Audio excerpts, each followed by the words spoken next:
as the name indicates, that this reaction goes in both directions, the forward and the backward.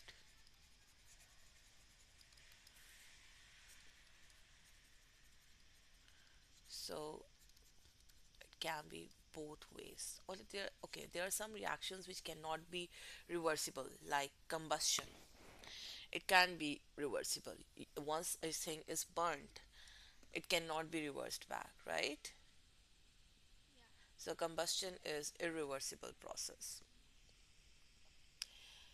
Okay, what about precipitation? With it irreversible. We did this one while making salts. In the preparation of salt, the third method is precipitation. So precipitation is also in like sorry, irreversible one. Okay, so yes, we say that these reaction goes in both direction. Let's have an example of preparation of ammonia.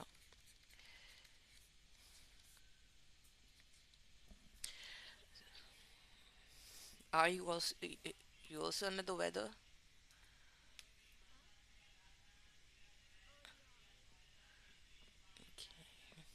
Okay, so okay, what is equilibria? Okay, equilibria is a word that we get from the equilibrium.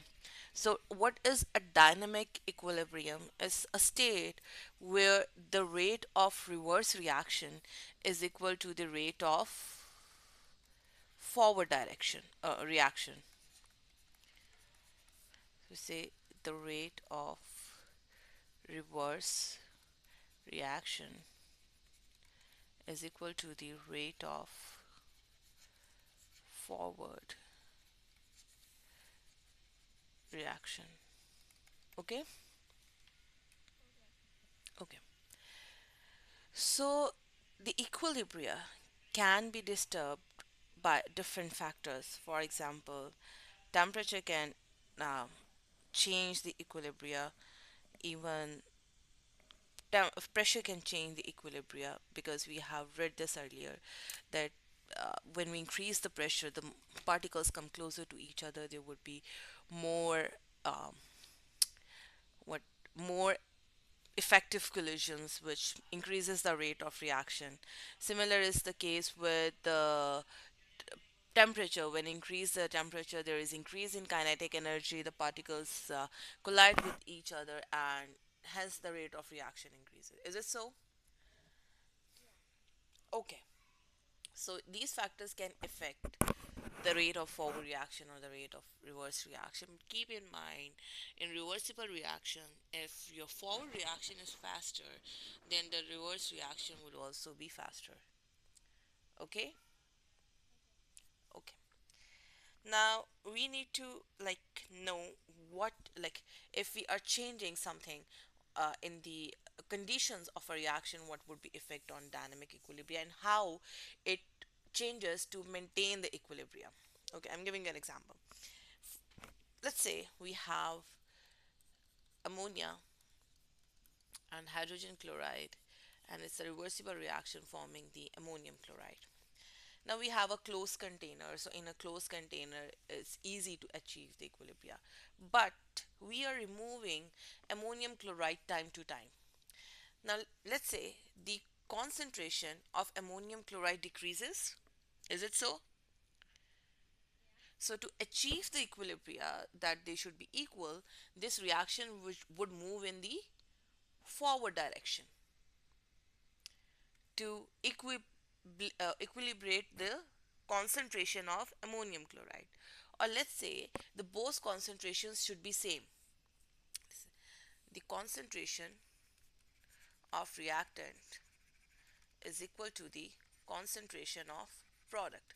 But if you are removing the product and decreasing the concentration of a product, so to equilibrate it, to compensate it, the reaction would move in the forward direction. Okay? Okay.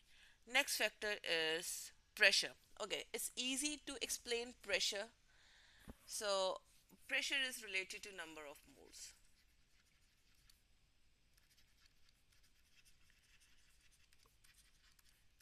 By the way, there is a very tough word for this all condition. This is given by the a scientist known as Lee Chatelier and is commonly known as the Lee Chatelier principle. It's extensive, but we'll stick to like the basic thing. Okay, pressure is related to the number of moles. Okay, let's say if we increase the pressure, if the pressure is increased, the reaction would move towards the lesser moles. Whatever side has the lesser moles, the reaction would move towards that. Okay, what do you think? In which direction the reaction would move? The forward or backward?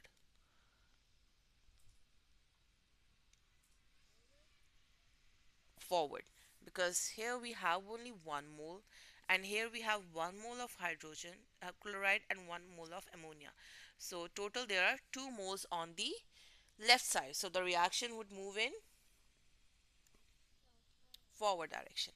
But if the pressure is decreased, the reaction would move in the direction which would have more moles.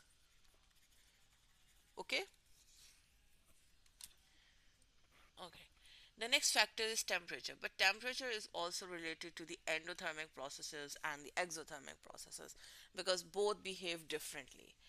Uh, okay, if something is already releasing heat and you are increasing the temperature in such cases like exothermic reactions, temperature, and let's first discuss exothermic reactions. In exothermic reactions, if you're increasing the temperature, already the system is giving off lots of heat, right? So would this reaction, the forward reaction, be feasible? No, because already it has a lot of heat. So to compensate it, the reaction would move in the reverse direction or the backward. Okay, it won't be forward, it would be reverse. But if the temperature increases in case of endothermic, which is already absorbing heat, it needs temperature. So in this case, the reaction would move in forward direction. So we can say that increase in temperature favors the endothermic processes, right? And if we uh, rephrase it in, or we just say that the decrease in temperature, it favors the exothermic processes. Okay, so this is all about rate of reaction. um, Let me check. Okay, there is a dynamic, and there are certain examples given. When we discuss the papers, I'll discuss few examples with that. Okay, there is one graph given that you must know, that how do we represent the rate of forward direction or the rate of reverse reaction. So the graph is here. This line shows the equilibria, that both rate becomes equal. Okay, let me check if there is something else that is needed to explain.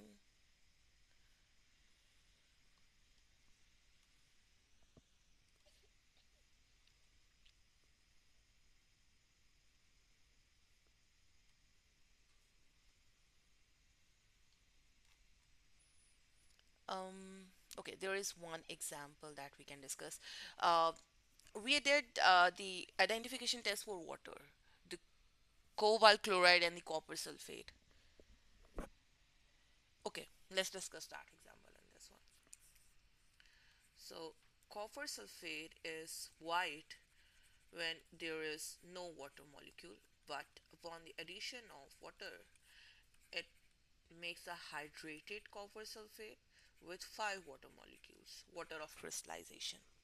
And these five water molecules, which are attached, chemically attached to the copper sulfate, are known as water of crystallization. Okay? Okay. So when we add water to the white copper sulfate, It's an exothermic process. Okay? And when we heat it up, so definitely heat is absorbed. Evaporation is endothermic process. Okay?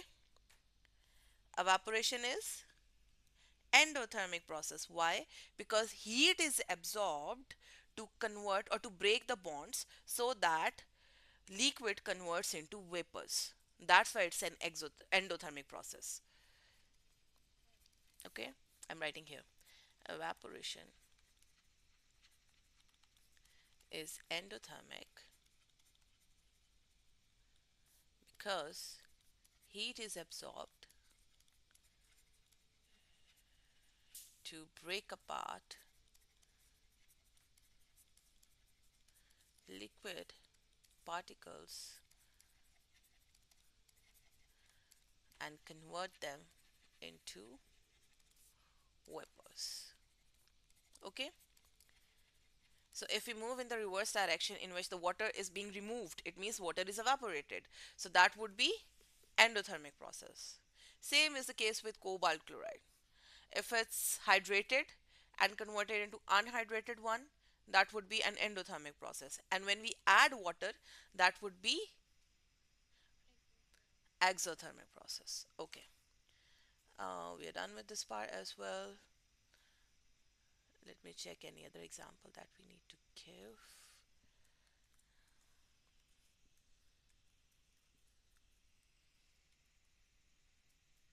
It isn't allowing me. Okay. Um, I guess we have discussed everything. Let's move to the question answers for this one. Let's practice. Okay. Let's start with the easier one. Okay, so there is a preparation of ammonia, and ammonia is an preparation of ammonia is an exothermic process. Okay, it means heat is given out. It is favored by the low temperature. Must be favored by low temperature because it's an exothermic process. Okay. Okay, the question is ammonia can be made by reacting nitrogen and hydrogen in the presence of iron catalyst. According to this equation is given. This reaction is reversible, and reaction mixture can, if left for long enough, can reach a position of dynamic equilibrium, mean the rate of reverse and forward is equal. Okay, the graph shows the percentage of ammonia at equilibrium depends on the temperature and pressure used. Okay, so state two feature of reaction mixture that is in dynamic equilibrium.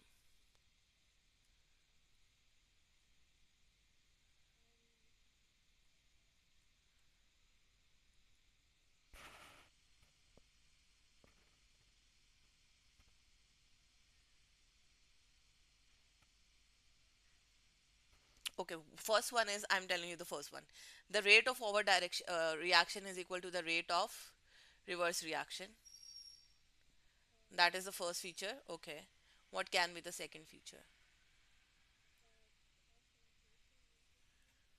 The concentration of reactants would be equal to the concentration of products. Then we have to mention this. Okay. So the rate of forward reaction is equal to the rate of reverse reaction, and second one is the concentration of reactant will be equal to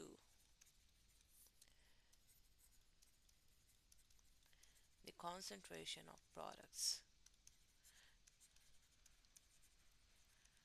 Okay,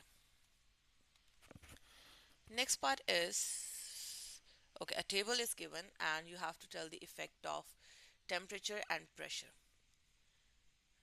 Okay, I'm sharing. Okay, this is the next question. Use the graph to state the effect on the percentage of ammonia at equilibrium. What happens if we increase the temperature? at constant pressure. So this is an exothermic process. What would happen if you increase the pressure?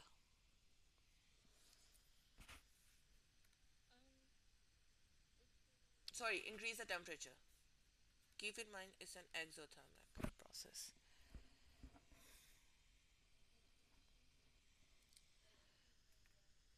Exactly. So the equilibrium would be disturbed and ammonia would decrease because it's moving backward. Is it so? So ammonia would decrease. Okay, and when we increase the pressure, okay, you have to look at the moles. Okay, when we increase the pressure,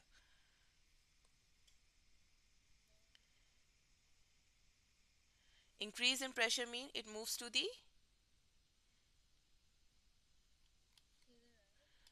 right, to the more number of moles, right?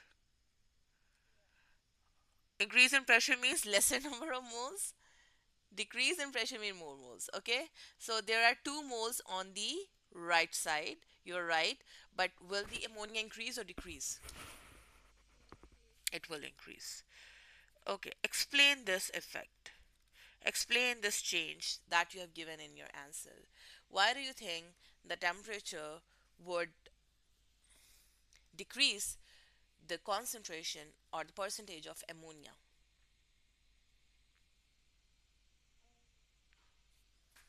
Because increase in temperature favors the endothermic process. Is it so?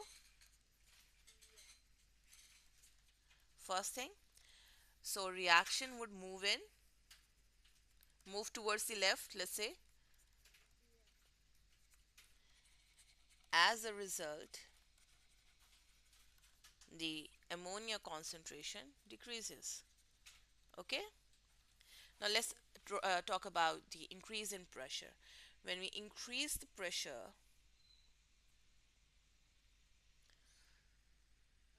it moves to the forward or it moves towards left because there are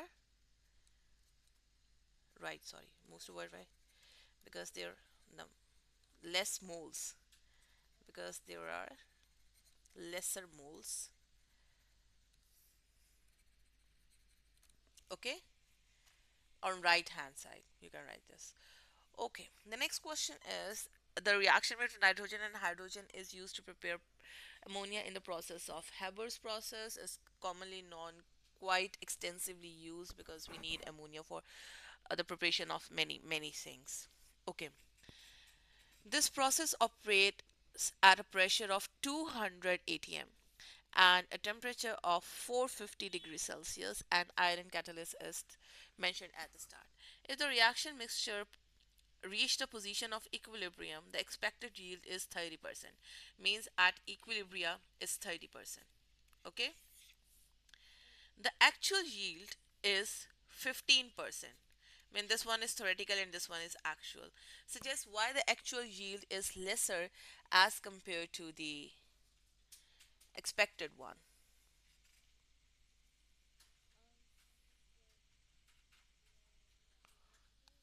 Okay.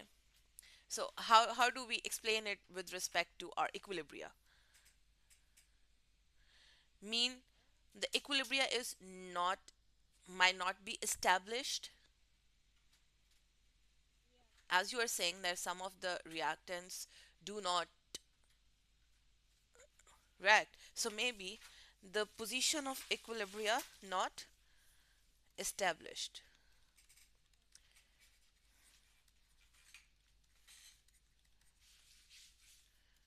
Not established. Okay. The next part of this question is how is ammonia separated from the okay, how can you separate the ammonia? As I've told you, yes, we can take out ammonium chloride, but how can we like remove ammonia? How to separate ammonia? What is that method called?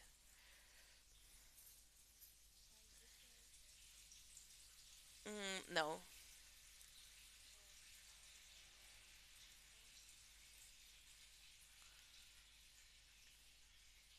Okay. First of all, the ammonia would be cooled because after cooling, the gas would convert into liquid and then it gets liquefies. Okay, gases liquefies, or we also say that condensation takes place at lower temperatures, right? So it's the same thing. We cool down the ammonia, which is gas, and it gets liquefied, and then we can separate it. Okay. The third part is okay. Let me copy all the other parts.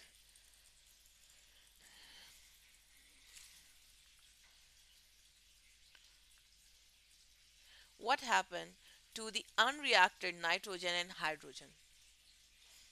The, the efficiency is only 30%. What would happen to the unreacted?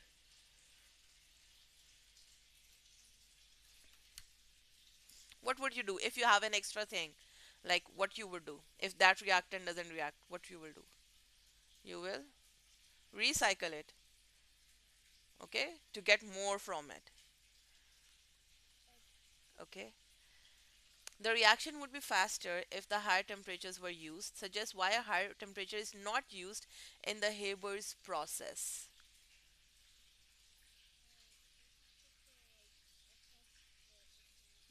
Exactly. So there would be less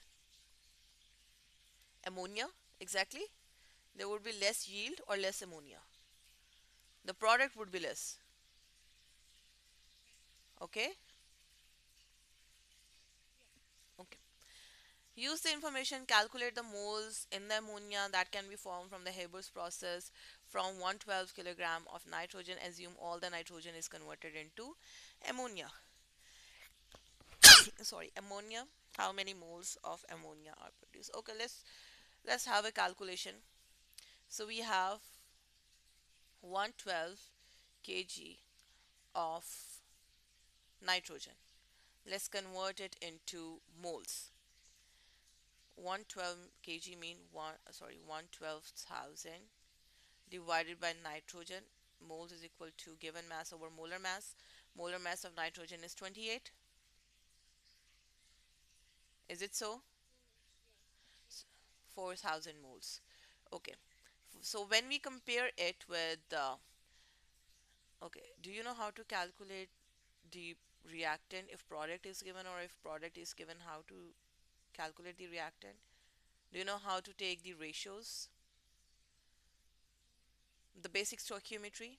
Okay, so we'll start with the given and ask. The given one is nitrogen and asked is ammonia. According to this equation, nitrogen is 1 and ammonia is twice. Is it so? So if you have 4,000 moles of nitrogen, how many moles of ammonia would be produced? Double the amount? 8,000.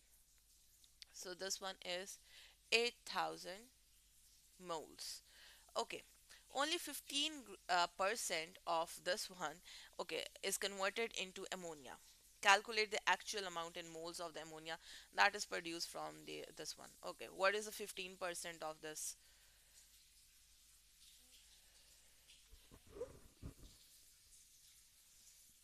1,200 grams or kilograms?